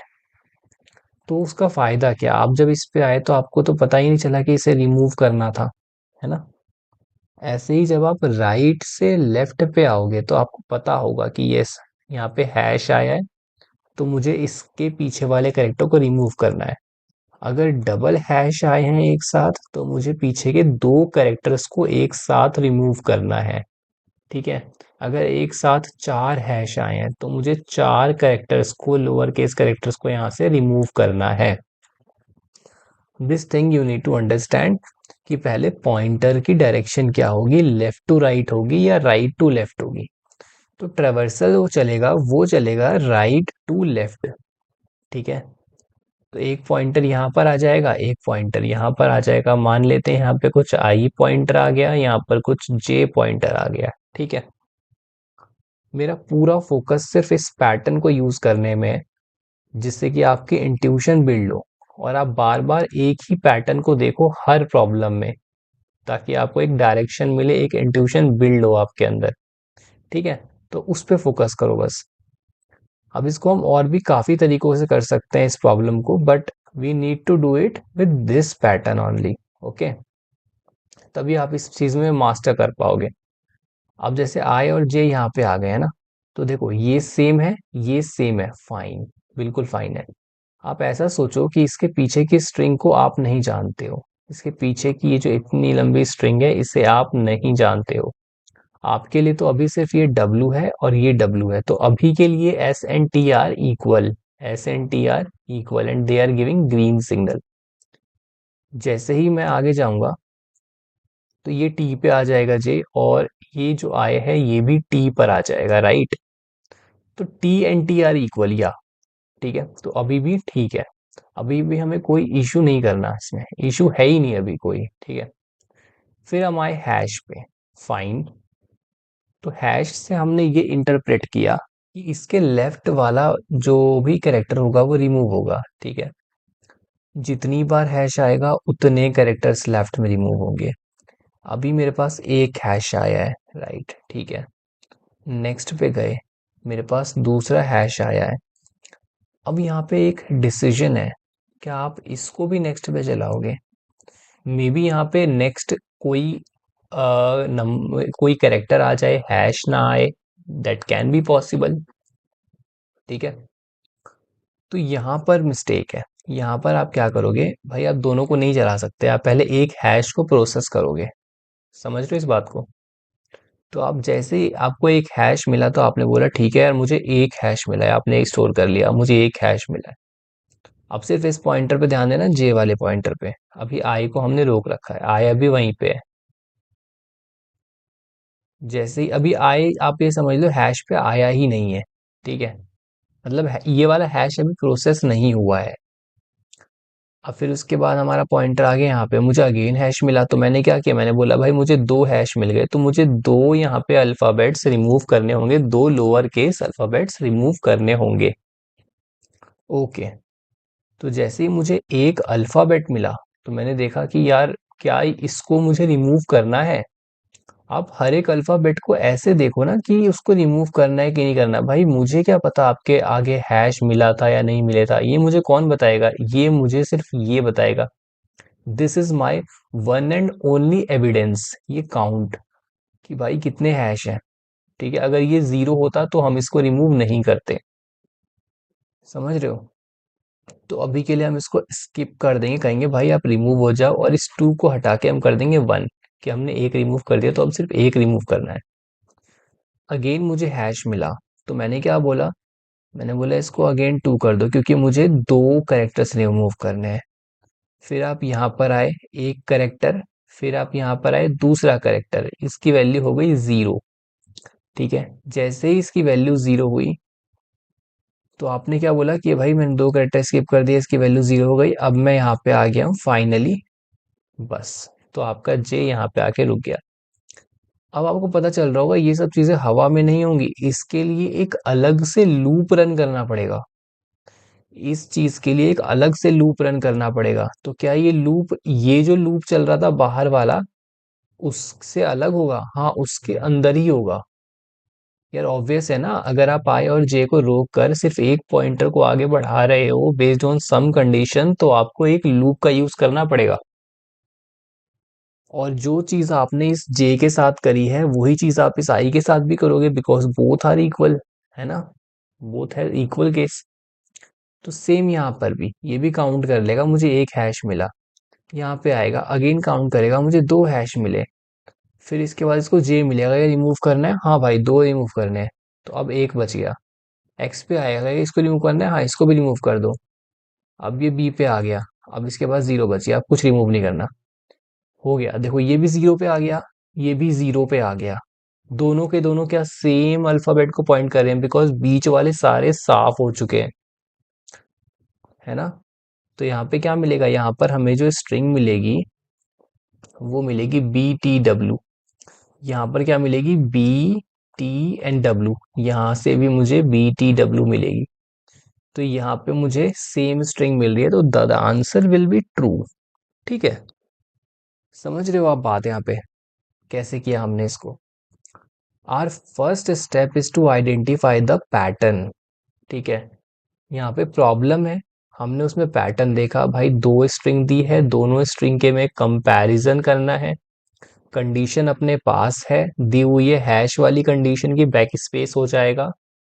ठीक है, उसके बाद यहाँ पे हमने डिसाइड किया कि भाई पॉइंटर की डायरेक्शन क्या होगी। इतना तो हमें पता है कि अगर ये इस पैटर्न का प्रॉब्लम है तो एक पॉइंटर मुझे इस वाली स्ट्रिंग को देना है और दूसरा पॉइंटर मुझे इस वाली स्ट्रिंग को देना है। But what's the direction of the pointer, हमने उसके ऊपर सोचा।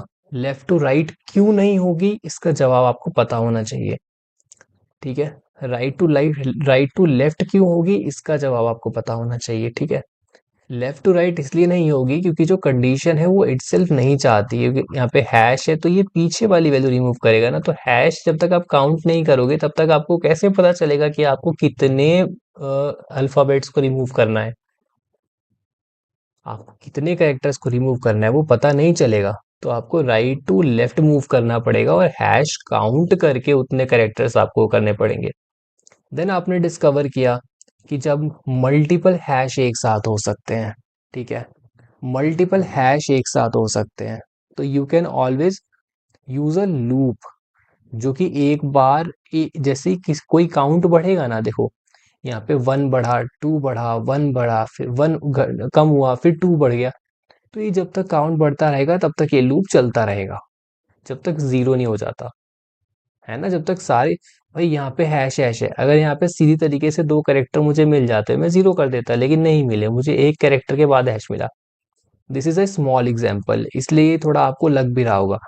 बट अगर मान लो कोई बड़ा सा एग्जाम्पल होता है, यहाँ पे छह हैश होते हैं, है ना, यहाँ पे तीन ही कैरेक्टर मिल पाते, भाई तो 3 अगर मिले हैं और यहाँ पे 6 हैश थे तो 3 ही तो फुलफिल हुए हैं, 3 तो बचे, 3 मुझे आगे से निकालने थे, लेकिन मान लो यहाँ पे फिर एक सीरीज ऑफ हैश मिल गए। ठीक है, तो इन सबको, इन सारी कंडीशंस को, ये सारे सिनेरियोज को कवर करता है ये सोल्यूशन।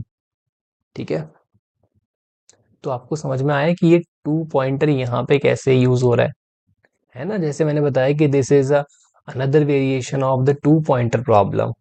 ठीक है, तो आई होप आपको मन में पिक्चर क्लियर होगी। दो पॉइंटर्स बनाओगे,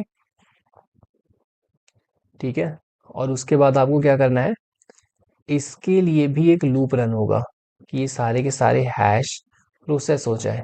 ठीक है, एक बार आप इसे खुद से सोचना तो आपको ज़्यादा समझ में भी आएगा ये प्रॉब्लम। मैं आपको एक बार इसकी एक्चुअल इम्प्लीमेंटेशन दिखा देता हूँ। देखो,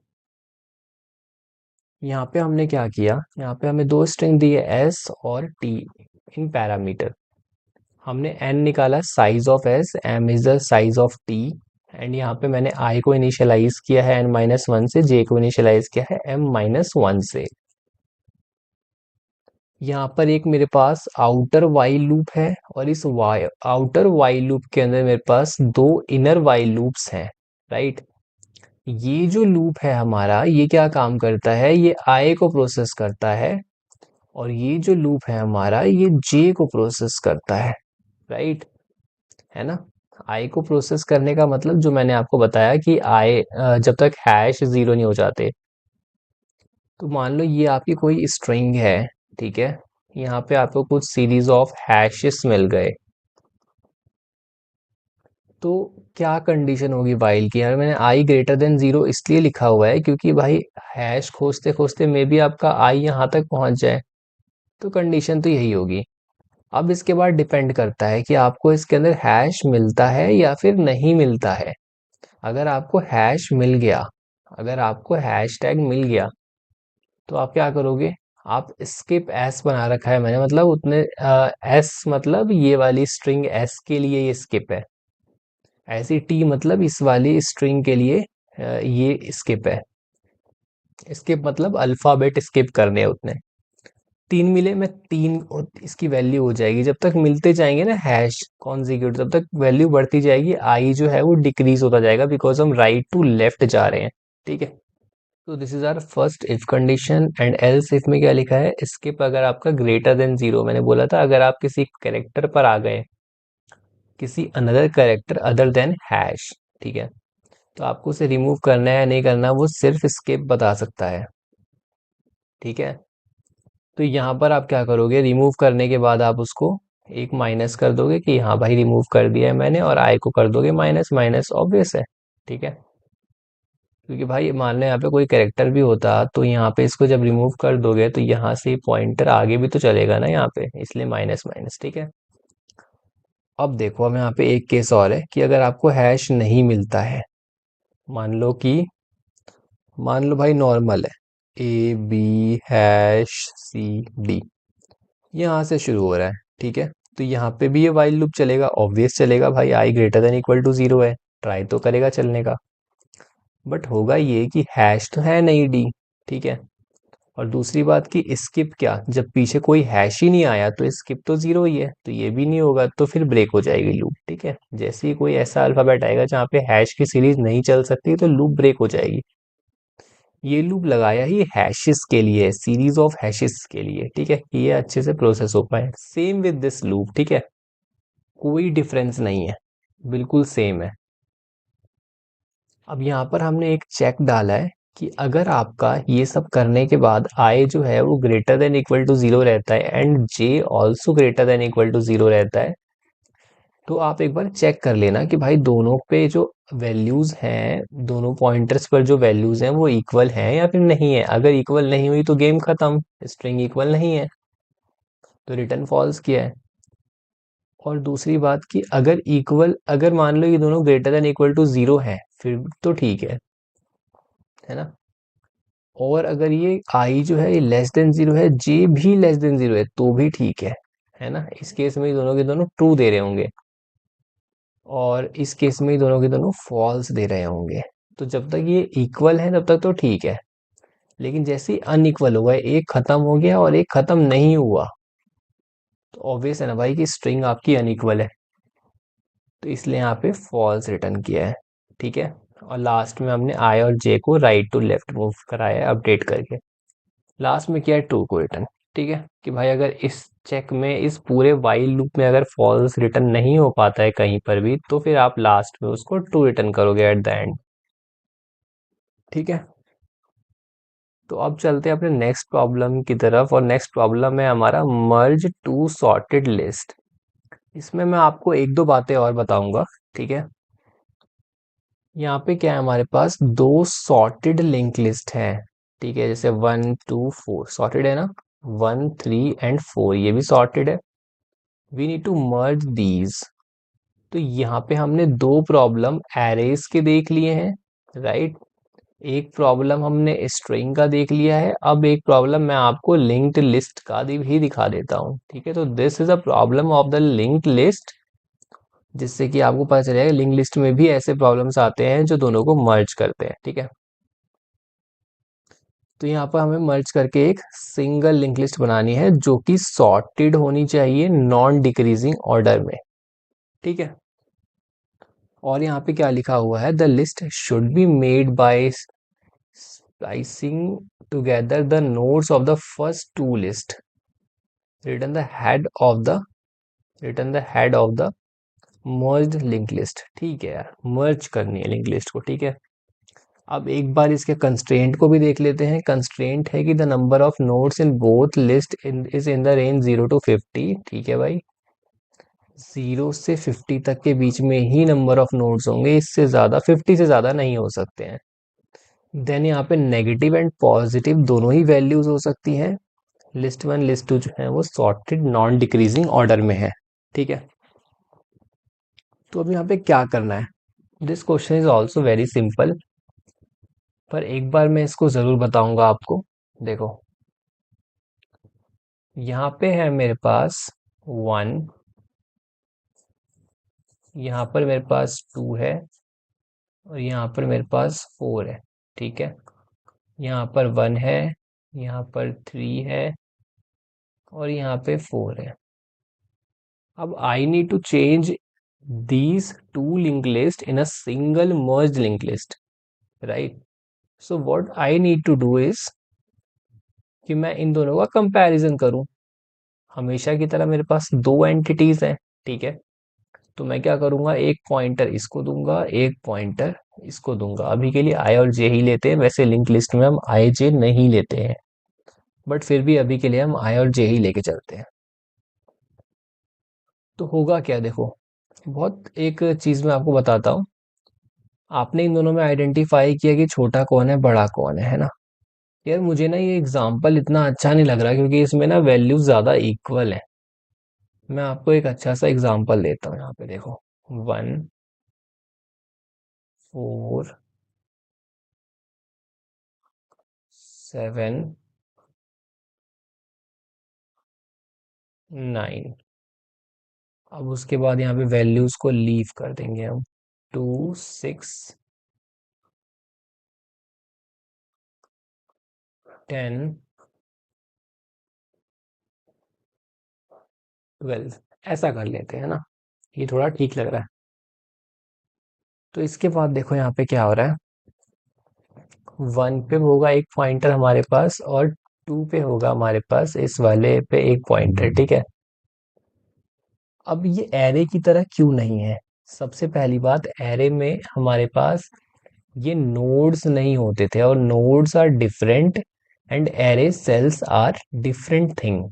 ठीक है, यहाँ पर रिलेशन होता है भाई, एक नोड के ऊपर उसकी अपनी वैल्यू होती है and address of the next node होता है। ठीक है, तो इसलिए यहाँ पे हम सेम टेक्निक का यूज नहीं कर सकते। बट क्या टेक्निक वही रहेगी, हाँ टेक्निक वही रहेगी। हमने दो लिंक लिस्ट आइडेंटिफाई किए, पता चला यार ये तो 2 पॉइंटर का प्रॉब्लम है। आई और जे हमने अलग अलग दो पॉइंटर्स दे दिए, दोनों को करना है मर्ज, तो कंपैरिजन तो होगा ही। ठीक है, तो कंपैरिजन होगा और हम कहाँ से लिंक लिस्ट बनाना शुरू कर रहे हैं? हम शुरू से लिंक लिस्ट बनाना शुरू कर रहे हैं, क्योंकि लास्ट से लिंक लिस्ट बनाने का तो कोई ऑप्शन भी नहीं है ना? तो हम शुरू से लिंक लिस्ट बनाएंगे। तो फिर लिंक लिस्ट बनेगी असेंडिंग ऑर्डर, मतलब नॉन डिक्रीजिंग ऑर्डर में बनेगी। तो मुझे सबसे पहले छोटे वाले नोड्स चाहिए, तो there must be a comparison between the nodes. तो 1 2, ठीक है, तो 1 और 2 के बीच में छोटा कौन है? सबसे छोटा है 1। बिल्कुल ठीक है। इसका आ गया, अब इसका पॉइंटर आगे बढ़ गया यहाँ पे। अब 2 और 4 में कौन छोटा है? ऑब्वियस है भाई, 2 छोटा होगा। ठीक है, अब जे पॉइंटर भी आगे बढ़ गया। अब इन दोनों में कौन छोटा होगा? 4 छोटा होगा। आगे बढ़ गया आई पॉइंटर। ठीक है, अब 6 छोटा होगा। ठीक है, ये भी आगे बढ़ गया। अब 7 छोटा होगा, फिर 9 छोटा होगा, एंड सो ऑन। ऐसे करके हम बना लेंगे। ठीक है, बट इसको एक्चुअल में इम्प्लीमेंट कैसे करेंगे, क्योंकि इसके पास इतनी ज्यादा फ्लेक्सिबिलिटी कैसे आएगी, है ना? तो मैं वो चीज आपको यहाँ पे समझाता हूँ। बहुत अच्छी टेक्निक है, मैं आपको बताऊंगा अभी। यहाँ पे नल का बहुत पंगा रहता है। ठीक है, कि अगर नोड ही नल दे दी, है ना, नल को कैसे एक्सेस करेंगे, तो वो चीज यहाँ पे रहती है। तो उसको डील करने के लिए ये लिस्ट के अंदर कभी भी आपको ऐसी नल वाली चीजों को डील करना हो, है ना, जैसे मान लो कि आपके पास कोई लिंक लिस्ट है, या आपके पास दो इन्होंने नल लिंक लिस्ट ही दे दी, तो आपका आंसर भी नल ही होगा, है ना? तो इन चीजों से, या फिर किसी का नेक्स्ट नल हो रहा है, तो इन चीजों से बचने के लिए आपको क्या करना है? आपको बहुत सिंपल अप्रोच लगानी है। क्या करना है? एक आपको डी नेम का डमी नोड बनाना है। This is my dummy node. ठीक है, और इस डमी नोड की वैल्यू आप कुछ भी रख सकते हो। इस डमी नोड की वैल्यू आप कुछ भी रख सकते हो, एनीथिंग। मैं इसके आगे से अपने लिंक लिस्ट को बनाना शुरू करूंगा। ठीक है, तो एक पॉइंटर तो मैंने यहाँ पे बैठा दिया कि भाई आप ना पी पॉइंटर इधर यहाँ पे बैठ जाओ। और ये तो लिस्ट 1 और ये लिस्ट 2 है ही। This is my L1 and this is my L2। ठीक है, अब एक चीज आप मुझे बताओ, मैंने जब इसका नाम मैंने डमी रखा, है ना, तो यहाँ पर मैंने P से क्यों पॉइंट किया, है ना? क्योंकि मान लो कल को जो भी आप यहाँ पर लिंक लिस्ट अटैच करोगे बड़ी सी, this will be your merge link list, this will be your merge link list. ठीक है, तो यहाँ पर जो भी आप लिंक लिस्ट अटैच करोगे, तो आपको ये डी नहीं आना चाहिए आपके आंसर में, तो you need to return D dot next. कि भाई डी के नेक्स्ट के नोड को हेड समझ के रिटर्न करो। समझ रहे हो आप मेरी बात? तो ये डी का रेफरेंस होना बहुत इंपॉर्टेंट है। अगर आपने डी को ही मूव कर दिया थ्रू आउट योर प्रोसेस, तो आप फिर क्या रिटर्न करोगे? आपके पास कुछ रह नहीं जाएगा। तो D will be your base of the link list, और P will be the pointer जो इस नोड्स को पॉइंट करेगा और आगे अटैच करेगा। ठीक है, तो देखो यहाँ पे L1 क्या है? L1 हेड है। L1 को आप लिस्ट 1 समझना। लिखा हुआ है ना लिस्ट नोड लिस्ट 1, तो लिस्ट 1 जो है आपका हेड है, लिस्ट 2 है वो आपका 2 है। समझ रहे हो? तो एक तरह से ही दोनों के दोनों हेड्स है। तो हम इन्हीं पे खेलेंगे, हमें इनको पॉइंट करने की जरूरत नहीं है। तो बताओ लिस्ट 1 की अभी वैल्यू क्या है? L1 की वैल्यू अभी क्या है? L1 की वैल्यू है 1। L2 की वैल्यू क्या है? L2 की वैल्यू अभी 2 है। ठीक है, तो ये 1 और 2, इन दोनों का कंपैरिजन करोगे तो छोटा कौन सा है? 1 छोटा है, L1 छोटा है। तो L1 यहाँ पर आके बैठ जाएगा। ठीक है, और इसके बाद क्या होगा? L1, ये था ना L1, this is your L1, और ये तो L1 का नेक्स्ट है। तो L1 कहेगा कि भाई मैं अपने नेक्स्ट पे चले जाता हूँ, अब मैं L1 डॉट नेक्स्ट हो जाता। तो यहाँ पे क्या होगा? यहाँ पे जो P है वो बोलेगा कि भाई P का मेरा जो नेक्स्ट है, P डॉट नेक्स्ट, वो बना दो L1 को। अब L1 पहले इस 1 को पॉइंट कर रहा था, तो P जो है इसको पॉइंट करेगा, ठीक है। और इसके बाद अब P का काम हो गया भाई। तो L1 ने बोला कि अब मैं आगे जाऊंगा, लेकिन फिर P ने बोला कि अभी आगे मत जाओ, अभी पहले मुझे आगे मूव कर लेने दो। तो P ने बोला कि अब मैं P डॉट नेक्स्ट L1 बन चुका है, मतलब डमी से ये अटैच हो चुका है, तो अब ये पॉइंटर मूव हो जाएगा आगे, पॉइंटर मूव होके L1 बन गया। This is our L1। ये L1 था, है ना। और L1 कहाँ चला गया? L1 चला गया L1 डॉट नेक्स्ट पे, ठीक है। L1 यहाँ पे था, ये L1 डॉट नेक्स्ट पे चला गया 4 पे।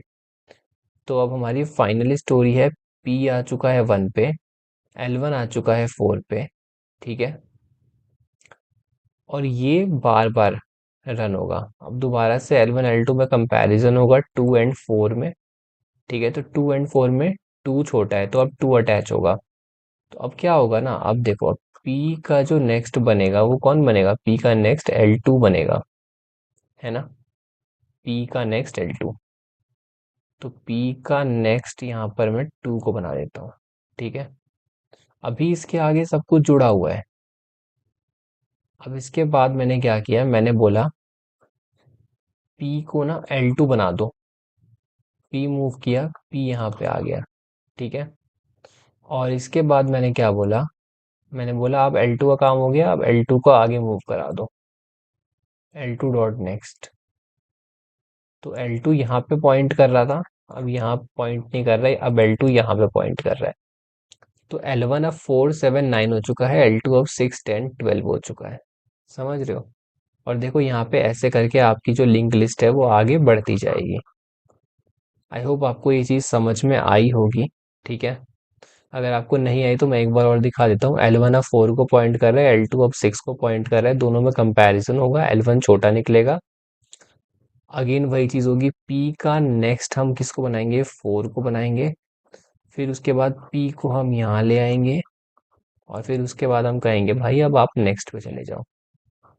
L1 जो है अब यहाँ पे आ जाएगा। समझ रहे हो? 7 6 में कौन छोटा है? 6 छोटा है।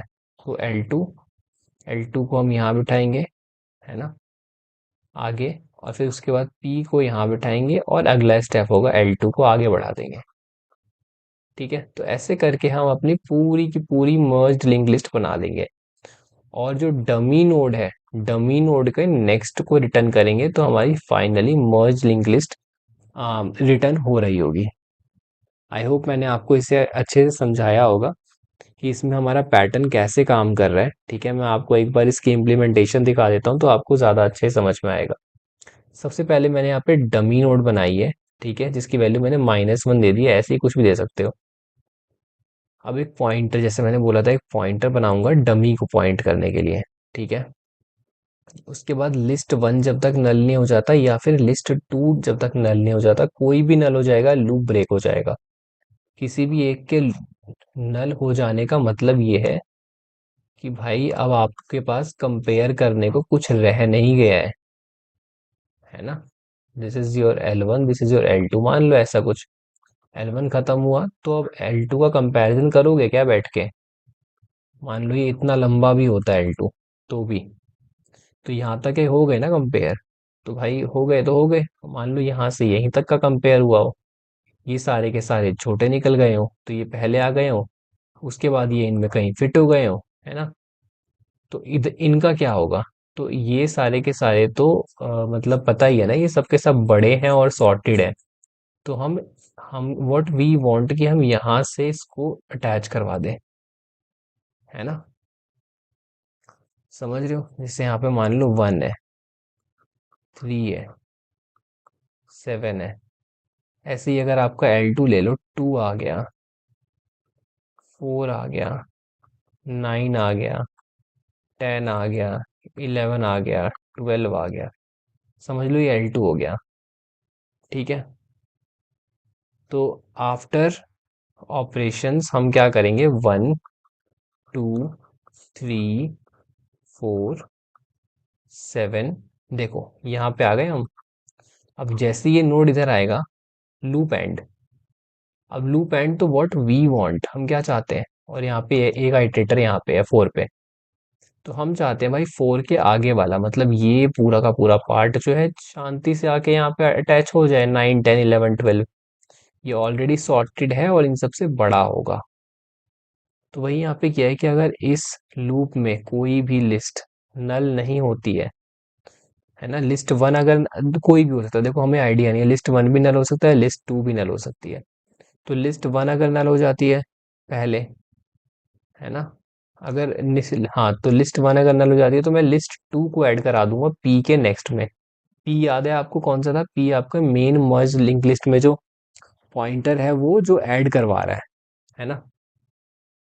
तो और अगर लिस्ट वन नल नहीं होती, मतलब लिस्ट वन में कुछ नोड्स बचे हुए हैं और लिस्ट टू नल हो चुकी है, देखो उन दोनों में से कोई ना एक तो नल हो चुकी होगी, तभी ये वाइल लूप ब्रेक हुआ है, तो दोनों नल हो गए होंगे एक साथ, ठीक है।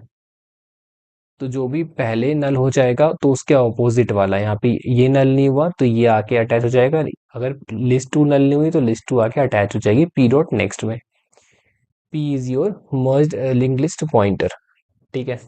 और फिर लास्ट में जैसे मैंने बोला डमी डॉट नेक्स्ट हमने रिटर्न कर दिया कि भाई डमी के नेक्स्ट में ही तो अटैच होगा पूरी की पूरी जो मर्ज हमारी लिंक लिस्ट होगी। अब चलते हैं अपने नेक्स्ट प्रॉब्लम पे। जो नेक्स्ट प्रॉब्लम है वो है append characters to string to make sub sequence. Sub sequence क्या होते हैं आपको पता है? अगेन ये देखो, इस प्रॉब्लम का अगर आप पैटर्न देखो तो हमारे पास दो स्ट्रिंग्स गिवन है। लास्ट प्रॉब्लम में हमें दो लिंक लिस्ट गिवन थी, ठीक है। तो मैंने आपको तीनों ही वेरिएशंस दिखा दिए हैं। एरे के वेरिएशन दिखा दिए, स्ट्रिंग के वेरिएशन दिखा दिए और लिंक लिस्ट के वेरिएशंस दिखा दिए। और ये देखो, ये पूरे के पूरा का पूरा जो अप्रोच है वो टू पॉइंटर का अप्रोच है, उसी के वेरिएशन अभी हम देख रहे हैं। तो ये भी सेम अप्रोच से होगा। प्रॉब्लम क्या है वो बताने से पहले मैं आपको सब सीक्वेंस बता देता हूँ। मान लो मेरे पास दो स्ट्रिंग्स है, ठीक है। एक है ए बी सी और एक है A D E B F M N C Q R, ऐसे कुछ करे कुछ स्ट्रिंग है। तो अगर मैं बोलूं ए बी सी इज अ सब सीक्वेंस ऑफ दिस स्ट्रिंग, तो आप बोलोगे यस। कैसे? अगर मान लो कुछ आप इसके अंदर अल्फाबेट्स को डिलीट कर सकते हो, कुछ कैरेक्टर, डी आपने डिलीट कर दिया, ई आपने डिलीट कर दिया, एफ एम एन डिलीट कर दिया, क्यू आर डिलीट कर दिया, तो आपके पास क्या बचा? A B C. इसका मतलब कि कोई भी स्ट्रिंग दूसरे स्ट्रिंग का सब सीक्वेंस तब होगा जब उसके सारे कैरेक्टर्स उसी रिलेटिव ऑर्डर में उस स्ट्रिंग के अंदर प्रेजेंट हो, जैसे कि पहले वाली स्ट्रिंग में है, ठीक है। जैसे ए बी सी है तो ए के बाद बी एंड बी के बाद सी। अगर मैं यहाँ पे सी मेंशन करता और यहाँ पर बी मेंशन करता, तो क्या ये सब स्ट्रिंग होते? ये तब सब स्ट्रिंग नहीं, सॉरी, तब ये सब सीक्वेंस नहीं होते, है ना। सब स्ट्रिंग अलग चीज होती है, सब स्ट्रिंग कंटिन्यूअस स्ट्रिंग होती है, इसमें कंटिन्यूटी जरूरी नहीं है, इसमें रिलेटिव ऑर्डर जरूरी है। तो आपको समझ में आया? अब एक बार देखते हैं इस एग्जाम्पल को। तो पहले तो प्रॉब्लम क्या थी? प्रॉब्लम ये थी कि जो हमारा एस है और टी है, तो टी जो है वो सब सीक्वेंस बन जाए एस का, तो उसके लिए मुझे एस में कितने और कैरेक्टर्स ऐड करने पड़ेंगे, ठीक है। एस में मुझे कितने और कैरेक्टर्स ऐड करने पड़ेंगे? लिखा हुआ है return the minimum number of characters that need to be appended. यहाँ पर मिनिमम नंबर लिखने का क्या मतलब है? भाई अगर कोडिंग को आपको इसका सबस्ट्रिंग बनाना है, कोचिंग का, C O A C H I N G, and you don't need to invest your mind, तो आप क्या करोगे? आप कहोगे भाई कोडिंग को ना इसके लास्ट में जोड़ दो, पूरी की पूरी कोचिंग कोडिंग बन गई पूरी स्ट्रिंग। और क्या कोडिंग इसका सब सीक्वेंस है? यस, दिस इज अ सब सीक्वेंस। तो ये तो आपका प्रॉब्लम सॉल्व हो गया। बट ये मिनिमम लेंथ है, ये मिनिमम लेंथ नहीं है, यहाँ पे मुझे 6 कैरेक्टर्स ऐड करने पड़े हैं, बट एक्चुअल मिनिमम लेंथ है 4 कैरेक्टर्स की, ठीक है। तो ये चीज यहाँ पे इसलिए मिनिमम लिखी हुई है। अब एक बार इसका कंस्ट्रेंट देख लो, 10⁵ तक लेंथ होगी बिग O ऑफ n का सोल्यूशन मस्ट होना चाहिए इसके अंदर। एस और टी जो है वो लोअर केस इंग्लिश लेटर्स ही कंटेन करेंगे, ठीक है। तो इसके बाद देखो यहाँ पे कोचिंग है, COACHING, और एक है कोडिंग, ठीक है। मैंने क्या बोला, रिलेटिव ऑर्डर सेम होना चाहिए। सी सी सेम बिल्कुल ठीक, ओ ओ सेम बिल्कुल ठीक, ए आया तो बताओ, और फिर डी आया, तो अब बताओ मुझे क्या करना चाहिए। आई वॉन्ट टू नो मुझे क्या करना चाहिए। चलो मैं आपको ना एक ना यहाँ पे एग्जाम्पल देता हूँ अच्छा सा। सी O A C H I N जी, ठीक है। अब ऐसे तो हमने पहले भी इस पैटर्न का प्रॉब्लम काफी कर रखा है, तो वी नो कि जो दो चीजें हमें दे रखी है उन दोनों को मुझे अलग अलग पॉइंटर्स देने हैं सबसे पहले। तो यहाँ पर मान लो मैं इसको आई पॉइंटर दे दूं और इसको मैं यहाँ पे जे पॉइंटर दे दूं, ठीक है, तो ये दोनों इक्वल हो गए, बिल्कुल सही है। आगे बढ़ गए हम लोग, फिर से ये दोनों इक्वल हो गए, बिल्कुल सही है। फिर से हम आगे बढ़ गए, अब ये दोनों डिफरेंट हो गए। तो सोचना यही है कि डिफरेंट के केस में अब आप क्या करोगे। क्या मैं आई को चलाऊं या मैं जे को आगे चलाऊं, क्या करूं, क्या करना चाहिए। भाई आपको सब सीक्वेंस फाइंड करने हैं, और ये टी स्ट्रिंग है, ये एस स्ट्रिंग है। टी जो है सब सीक्वेंस होना चाहिए एस का, मतलब टी का हर करेक्टर एस के अंदर आना चाहिए। समझ रहे हो, टी का हर करेक्टर एस के अंदर आना चाहिए, और वो भी सारे रिलेटिव ऑर्डर सेम। तो सी ओ, अब आपको क्या चाहिए, आपको सी ओ मिल चुका है। तो अब आपको क्या पहले आईएनजी चाहिए, नहीं, आपको पहले डी चाहिए। तो जे को आप कहोगे भाई आप यहीं पॉज हो जाओ, ये आई है, पहले ये डी खोजेगा, डी कहाँ है, क्योंकि वो डी की ही वो है, नेसेसरी है, नेसेसिटी है। ठीक है, डी मिलना जरूरी है, अगर डी नहीं मिला तो सब बेकार। तो ये पूरा खोज चुका, भाई को डी नहीं मिला, तो इसने क्या बोला, इसने बोला डी आई एन जी यहाँ लगा दो। अब आई एन जी इसके पास था, बट डी नहीं था। अगर इस एच की जगह डी होता तो ये आराम से हो जाता और फिर मिनिमम होता जीरो, बट डी ना होने की वजह से रिलेटिव ऑर्डर बिगड़ गया। तो डी आई एन जी ऐसे लास्ट में ऐड होगा, देन कोडिंग जो है इसका एक सब सीक्वेंस बन जाएगा। तो अब एक बार मैं कंक्लूड करता हूँ इसके अंदर क्या है। आई तो देखो अपना चलता जाएगा भाई, इसका काम तो है खोजना, जे जो बोल दे उसे खोज के लाना है। ठीक है, जे कहेगा भाई मैं तो यहाँ पे रहूंगा, यहाँ पे रहूंगा, यहाँ पे रहूंगा, जहां भी रहूंगा, बट लास्ट में मैं वहां पे रहूंगा जो मुझे नहीं मिला होगा। अब इसको डी नहीं मिला तो ये भाई डी पे ही अटक गया, इसने बोला मेरा जे तो डी पे अटका हुआ है। ठीक है, तो तो यहाँ पे पता है आपको कैसे सोचना होता है, यहाँ पे आपको थोड़ा सा एग्जाम्पल लेके सोचना होता है। जैसे देखो, यहाँ पे अगर आप देखो तो ये इंडेक्स है जीरो, ये इंडेक्स है वन, ये इंडेक्स है टू, ये इंडेक्स है थ्री, ये फोर है, ये फाइव है। अब इस पूरे की लेंथ क्या है, कोडिंग की लेंथ है सिक्स। और आपका जे कहाँ पे है, जे है आपका टू पे, इंडेक्स टू पे, है ना। इंडेक्स टू पे क्यों है, क्योंकि ये पीछे के दो ऑलरेडी प्रोसेस कर चुका है, इसलिए टू पे है। तो आपने देखा मैं सिक्स में से टू को माइनस कर दूं तो मेरा आंसर फोर आ जाएगा। मतलब कि पूरे लेंथ में से जितना लेंथ मैं खोज चुका हूं उसको मैं माइनस कर दूं तो बचा हुआ लेंथ मुझे मिल जाएगा।